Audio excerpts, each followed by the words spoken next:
On July 13th, 2024, Donald Trump was the victim of an attempted assassination. The bullet hit his ear. The shooter was killed. It was right before the Republican National Convention. Donald Trump, as we know, went on to win the election. There are still big questions that we don't really know the answers to, which is kind of crazy when you consider that we are talking about the attempted assassination of the former president who went on to be the current president. First big question: how the heck was this guy able to get on the roof of a building that had a straight shot at the stage from less than 300 yards? If you remember that day, Corey Comparatore was actually struck and killed by one of the bullets from Crooks's gun. His widow was on Fox News this past week. Quote, "Why was that such a failure? Why weren't they paying attention? Why did they think that that roof didn't need covered?" The Homeland Security Committee came out with a report, and it's pretty damning, right?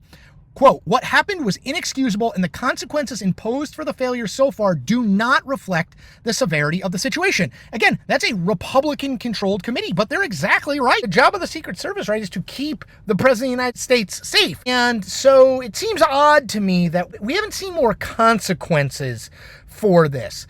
We don't know as many details. How did he get up there? How did they miss it? Why were people chanting, "There's a man on the roof," and the Secret Service and the local officials didn't see it? Big question number two that I don't know the answer to: why did we never get any real after-action medical report on Donald Trump?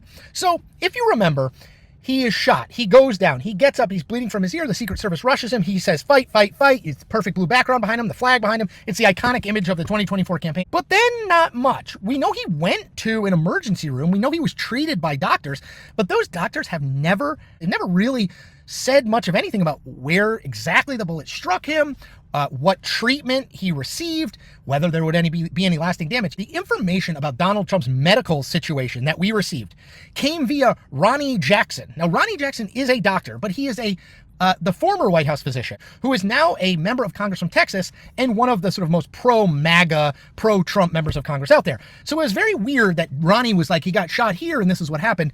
It's just odd to me we never heard anything more about it. Question number three: why did Matthew Crooks, this 20-year-old kid, why did he do it? Rand Paul, who's the chair of the Homeland Security Committee, who released their report last week, he basically has gone on TV and said, we're never going to know. Crooks was, as I said, killed by a Secret Service counter sniper seconds after firing his shots. Both sides, both political parties have sort of claimed that this was a political act. He had registered as a Republican, but he clearly was someone who was in significant mental distress. And maybe that's the why. But man, for an act in an event that really did reshape the presidential race, we really know almost nothing about the guy who perpetrated it.